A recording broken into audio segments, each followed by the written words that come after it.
Well, as you kind of mentioned, you're a newly minted father. How's that affected you? Has that changed your perspective any, or changed my perspective completely.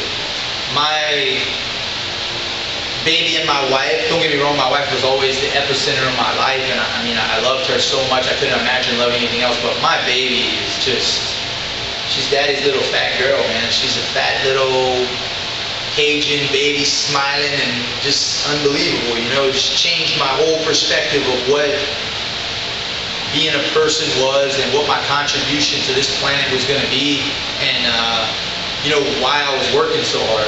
You know, everything changes when that little girl came out, and when she smiles at me every morning, you know, the game changes. You know, it's a life changer. All of a sudden, you know, there's a reason. All of a sudden, there's a new purpose. There's a real purpose.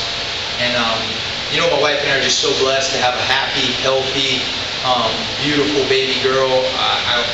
I could have all girls, man. From this point on, I could have all girls. I know they're more expensive, but I don't care, man. She's amazing. I laugh every day. I cry every day. I'm so motivated.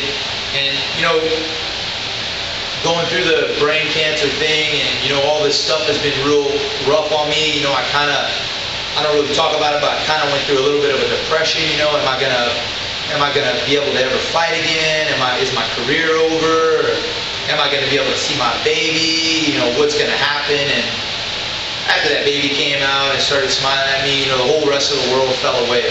You know, all my problems and all my bullshit and all that stuff just kind of dissipated, you know, and she's just become, you know, something that puts a fire in me. So I'm just excited, I'm happy, I'm so proud to be her father. She doesn't have to do anything, just eat and use the bathroom. I'm stoked, you know, and she's huge into Baby Einstein. I think she's a genius. We watch Baby Einstein all the time, we watch Barney all the time. Just crazy shows, and I'm so excited. I'm like dancing for her. I'm like an idiot, man, and I love it. I just love being a father. I'm lucky, and I'm happy, and I have a great family and a great wife, and you know, I'm living my dream, you know. That you are. Well, the last thing I want to talk about is Fightville.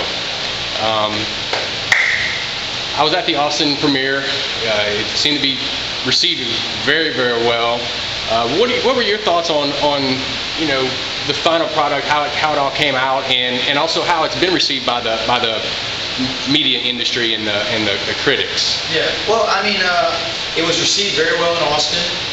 We went out to Toronto for the International Hot Docs Film Festival, which is one of the largest documentary film festivals in the world.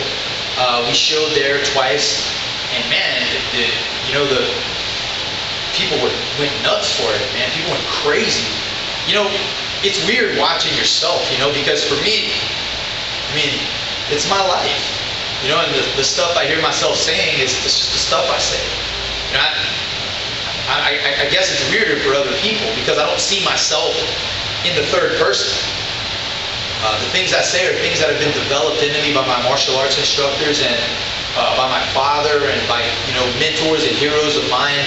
My jiu-jitsu master, Rodrigo Medeiros, has been, you know, hugely influential in my life, has changed my life, changed my thought process on the world and teaching and developing students and, you know, living every day like a real martial artist. You know, not just in the way you do techniques, but, you know, in the way you eat, in the way you breathe, in the way you address life in general.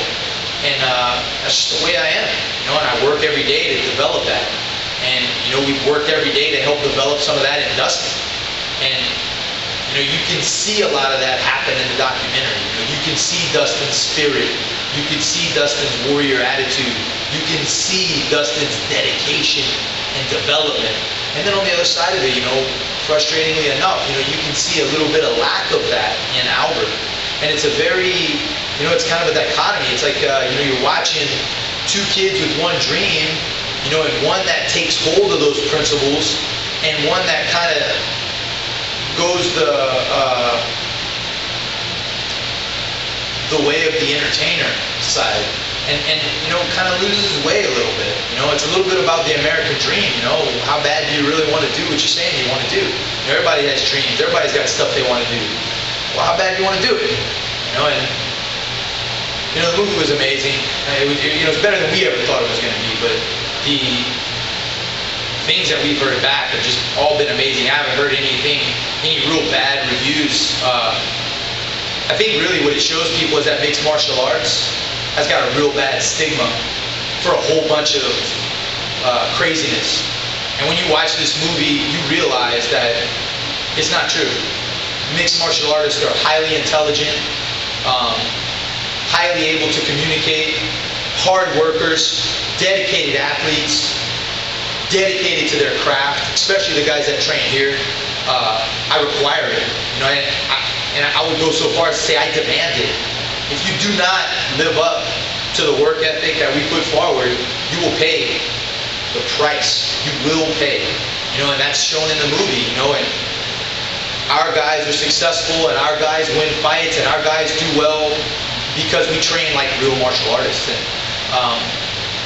you know, the movie actually got picked up by Showtime for TV rights, so you know that's got to be saying something.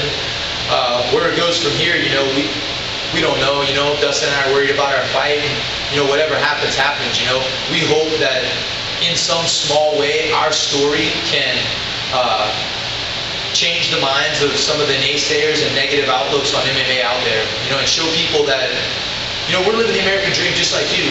You know, we're waking up at 6 o'clock in the morning and we're pulling our bootstraps on and we're working just as hard as you're working at your job.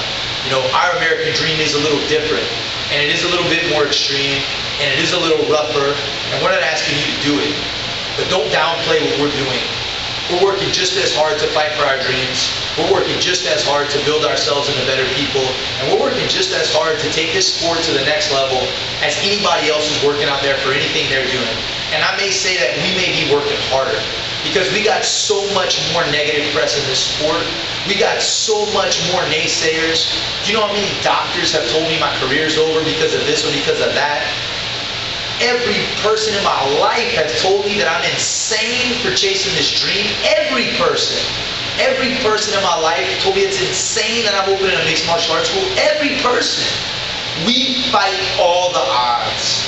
And we come out on top because that martial arts spirit to continue and fight through adversity no matter what is what makes us the fighters we are, but it's also what makes us successful.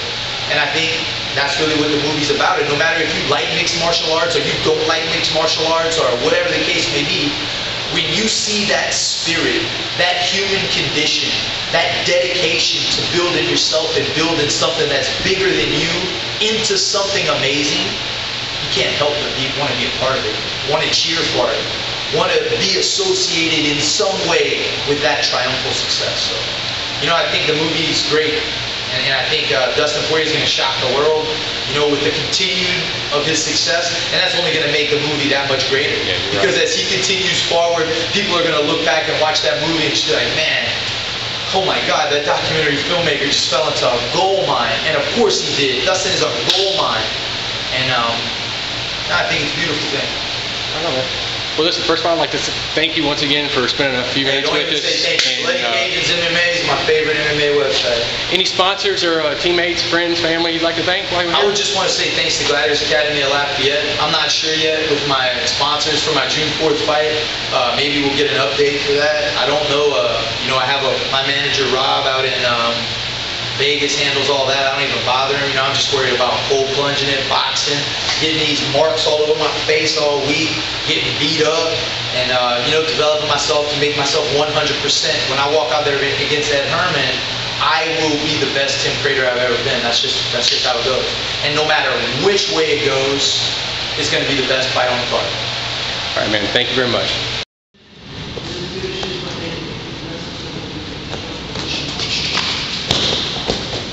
Here, and I just want to move up, capture my shin. Once I've captured my shin, this foot can go to the heel, turn, take your hands, and shake it over the foot. That's going to be also, stand up.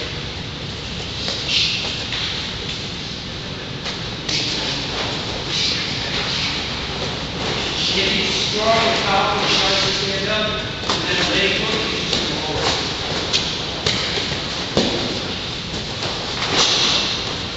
questions?